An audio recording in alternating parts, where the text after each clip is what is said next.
Yo men, si fam kap vin kote mla men, zat gen man. Ah, yo, ne pose fwe.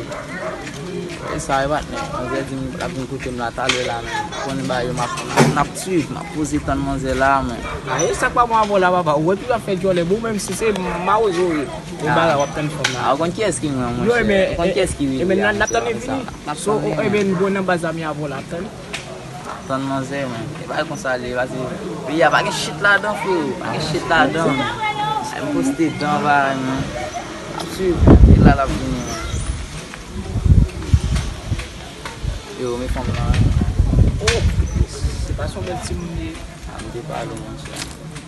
Bonsoir, koman ye? Nan, fwa nou. So, an fò mwen. So, vin kote mwen, pa vè? Pase ke, o te di, o te gen to a bagay pou te di, si mwen pon yo, wap mwen avèk mwen, pa vè? Oui. So, ap tande pase ke mwen avèk yon zami mwen.